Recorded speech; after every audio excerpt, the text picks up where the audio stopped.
안녕하십니까.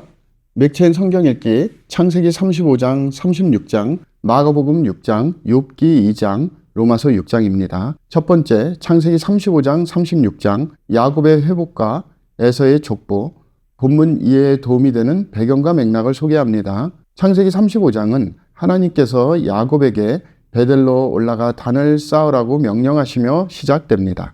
야곱은 가족들에게 너희 중에 있는 이방 신상을 버리고 자신을 정결하게 하고 너희들의 의복을 바꿔 입으라며 하나님께 나아갈 준비를 명령합니다. 베델에서 하나님은 야곱과 다시 언약을 갱신하시며 그의 이름을 이스라엘이라 부르리라고 선포하십니다.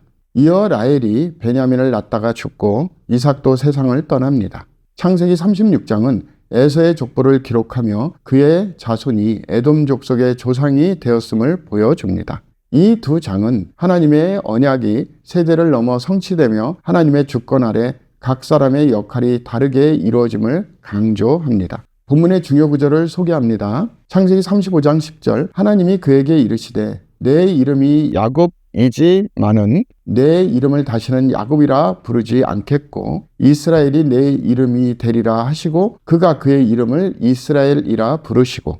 본문을 적용하는 데 도움이 되는 가이드라인입니다. 오늘날 우리는 하나님의 부르심에 응답하며 삶을 새롭게 하고 회복하는 것이 신앙의 중요한 여정임을 배워야 합니다. 야곱이 베델로 올라가 하나님의 인도하심을 따라 새롭게 헌신한 모습은 우리에게도 삶의 중심을 하나님께 두고 그분의 약속을 붙들며 살아야 함을 가르칩니다. 또한 에서의 족보를 통해 하나님께서 모든 사람과 민족 속에서도 역사하시는 섭리를 깨닫고 그분의 계획 안에서 감사하며 겸손히 살아가야 합니다.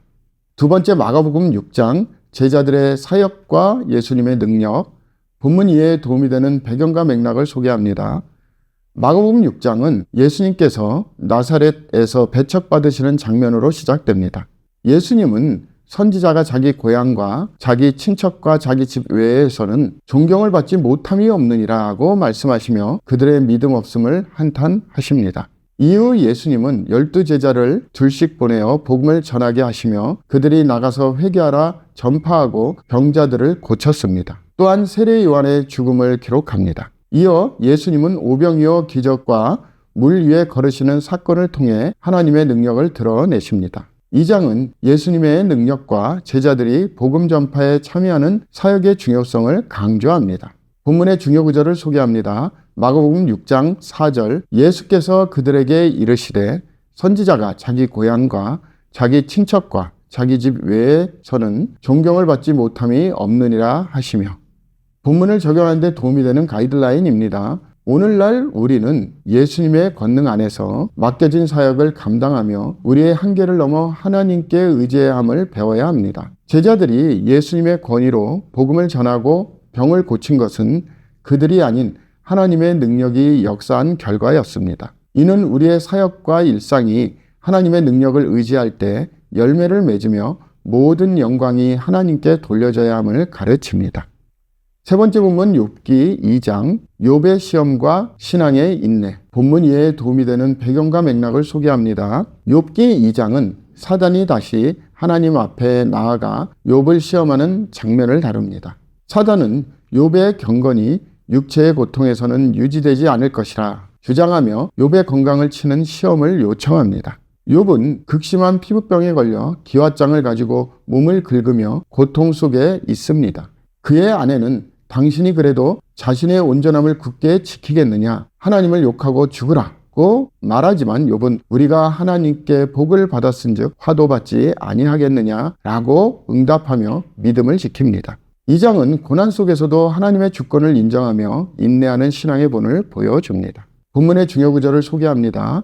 욥기 2장 10절 그가 이르되 그대의 말이 한 어리석은 여자의 말 같도다. 우리가 하나님께 복을 받았은즉 화도 받지 아니하겠느냐 하고 이 모든 일에 욥이 입술로 범죄하지 아니하니라. 본문을 적용하는 데 도움이 되는 가이드라인입니다. 오늘날 우리는 고난의 순간에도 하나님의 섭리를 신뢰하며 인내하는 신앙을 배워야 합니다. 욥은 극심한 고통 속에서도 하나님을 원망하지 않고 주어진 상황 속에서 그분의 뜻을 기다렸습니다. 이는 우리가 어려움에 처할 때에도 하나님의 계획을 신뢰하며 믿음으로 흔들리지 않는 자세를 유지해야 함을 가르칩니다. 마지막 본문 로마서 6장입니다. 죄에 대하여 죽고 하나님께 대하여 살라. 본문 이해에 도움이 되는 배경과 맥락을 소개합니다. 로마서 6장은 성도가 죄에 대하여 죽고 의에 대하여 살아야 하는 새로운 삶의 원리를 설명합니다. 바울은 죄에 대하여 죽은 우리가 어찌 그 가운데 더 살리오 라며 성도의 정체성이 예수 그리스도의 죽음과 부활에 연합되었음을 강조합니다. 그는 죄가 너희를 주관하지 못하리니 이는 너희가 법 아래에 있지 아니하고 은혜 아래에 있음이라 하며 죄의 권세에서 벗어나 자유를 선포합니다.